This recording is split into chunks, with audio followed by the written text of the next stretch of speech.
Hello, welcome to CSC Sports. I'm your host, Jay Howard, and I have with me the greatest co-host in the land, Jerron Bland. Jerron, are you there? Yeah, I'm here, Jay. How you doing? I'm good, man. I want to talk about the NBA Finals. This is a Finals edition.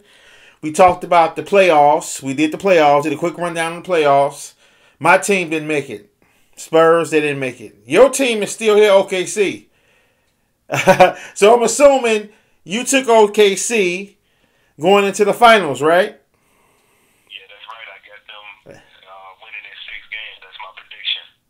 And my thing is, I'm taking Miami just because I'm not really a Miami Heat fan, but I'm going to take Miami because I know you had the Thunder.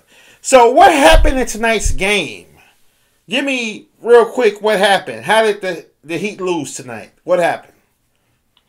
I think that he lost because Kevin Durant just wants it so bad. I mean, he had an amazing fourth quarter. I think he had 15 points in the fourth quarter. I think he ended up with 36 for the game, but his shooting was just what brought him back in that fourth quarter. He wouldn't let his team lose.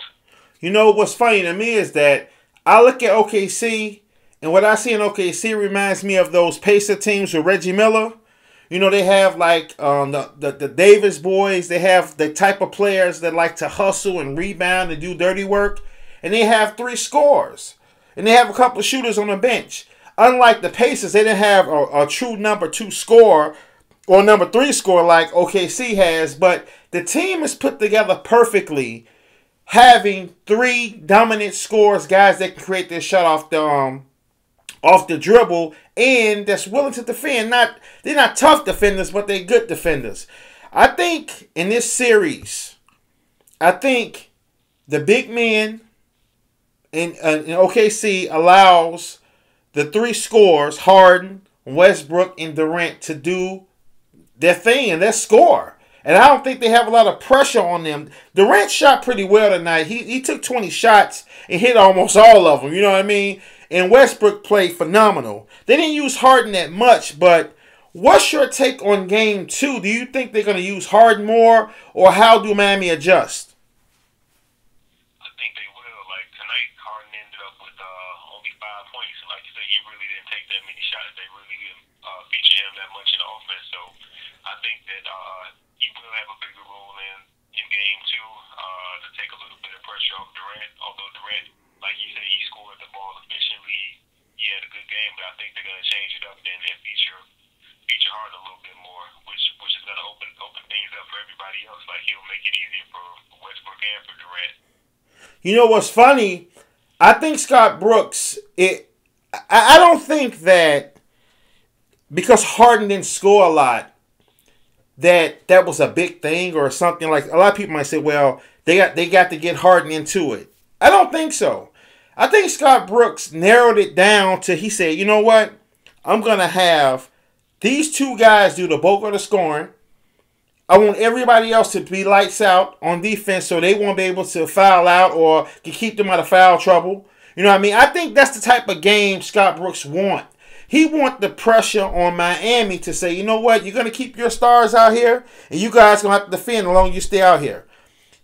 Miami is in trouble because I think their stars have to do more. They don't have the luxury that OKC has with the depth with Steph Losha and Nick Collison, the way he's playing, and Perkins and Ibaka. They have so much depth defensively.